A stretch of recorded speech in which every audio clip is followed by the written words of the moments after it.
Hey everyone, Robert Ferringo with Doc Sports here with your Ferringo 5 for college football in week 7. That's week 7, right? It always throws me off a little bit that they're 1 week ahead of the NFL. But week 7, a lot of action going on, a lot of big games, a lot of marquee names. We have, Red River Rivalry or Red River Shootout as it used to be called going on with Oklahoma, Texas. We got Notre Dame, USC, big games in the Big Ten. But what I want to do, what I try and do weekly now with these is give you 5 games in college football that I am looking at this weekend. Now, these are not necessarily the 5 marquee games on the board. These are not 5 games that my 5 favorite bets or 5 games that I have plays on. Some of these games I do have picks on that I've released to my clients, some that I don't. The bottom line is these are like the 5 most intriguing games where it's either the situation or the number or as a potential setup situation for games next week. These are 5 games that caught my eye when I was looking at the board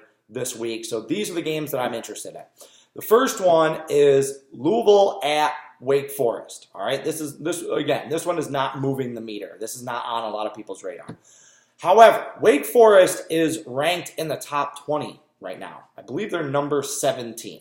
The ACC is a joke. The ACC is a terrible, terrible football conference. Okay, I promise you it is the worst and weakest of the major conferences. I think the ACC might actually be weaker than the AAC this year. I might take the top 4 teams in the AAC over the top 4 teams in the ACC this year.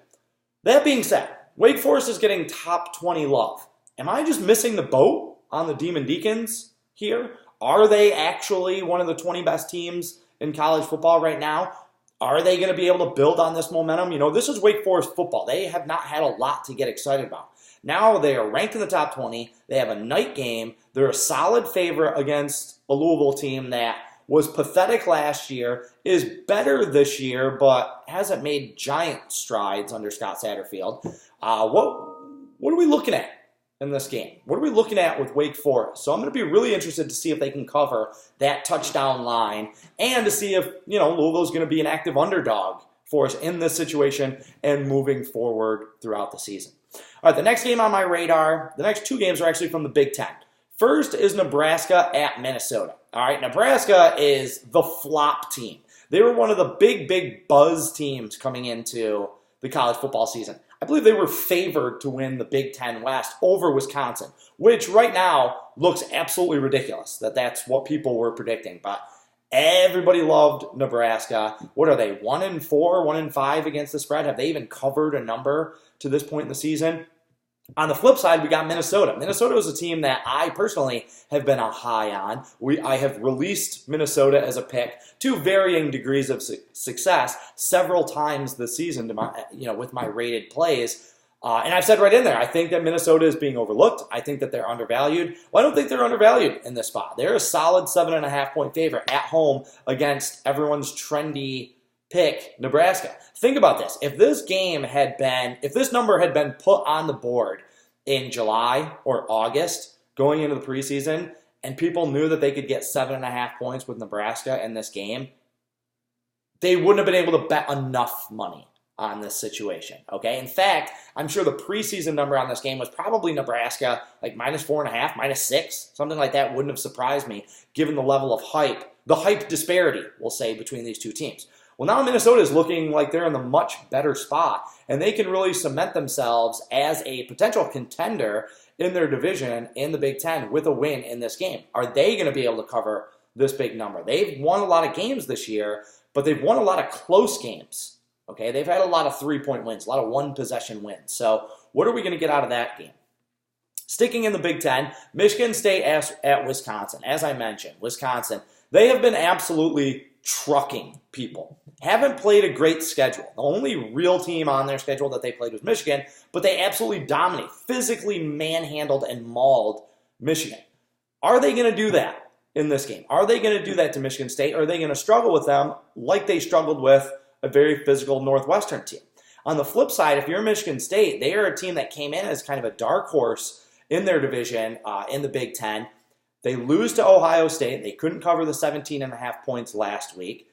If they lose back-to-back games to Ohio State and Wisconsin, which that's brutal. Think about that as back-to-back games. Ohio State, at Wisconsin. Okay, is there a tougher 2-game stretch anywhere in the Big Ten? Or does any SEC team have something comparable to that? Okay, Georgia doesn't have to play at Alabama and then at Auburn in back-to-back weeks. But, this is what Michigan State is having to deal with.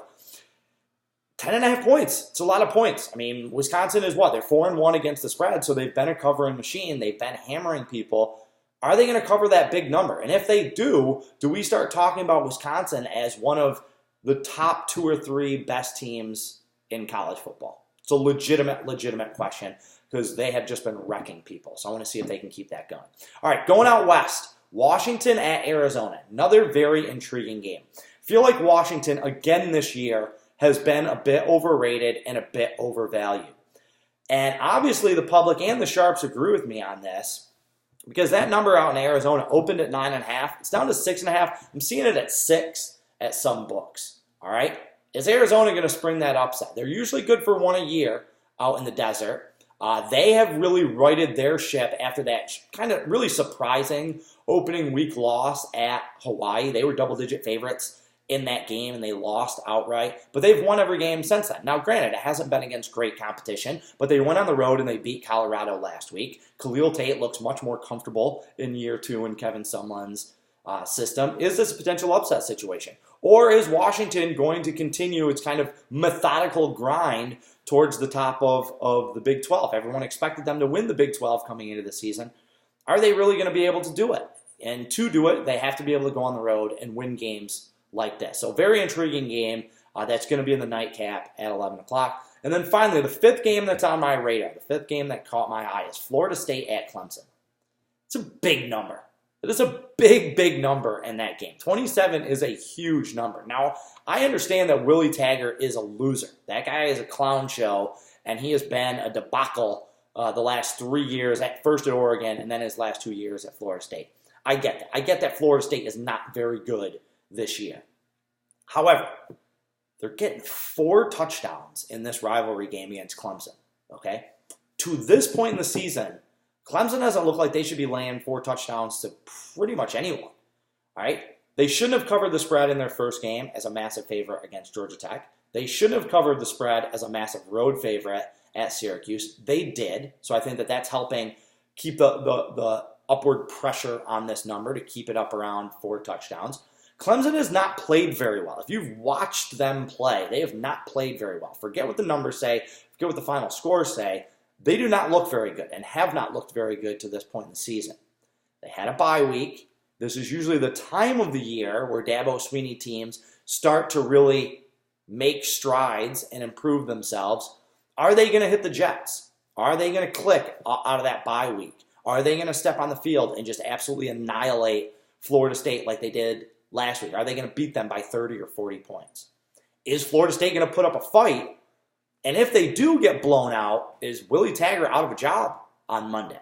So a lot of storylines going on in that game as well. That's going to be a very interesting afternoon game for me on Saturday. So that's it. That's my Ferringo 5. Got a little bonus Ferringo 5 for you. A couple other games that just missed the cut. It's actually a big weekend in the American Athletic Conference. I mentioned the AAC earlier. It's actually a really big week. We have Cincinnati is playing Houston. They're coming off their big win last week over Central Florida. Now they have to go on the road. Houston playing without De'Aaron King. Is that how you pronounce his name? De'Aaron King. But also Memphis at Temple. So 4 of the 5 best teams really in the AAC are all playing one another this week. Got some interesting home underdogs in both of those games.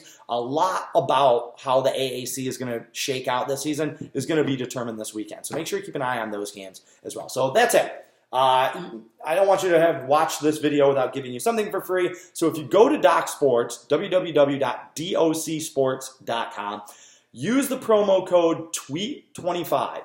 Exactly what it sounds like. TWEET25, all one word. Use that promo code. We will give you 25% off any handicapper's weekly football subscription. That's college and pro all together in one. You get 25% off this week's card.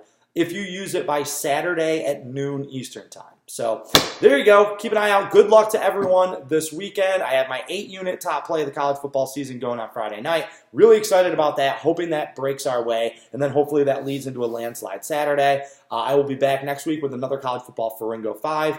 In the meantime, carpe diem and good luck.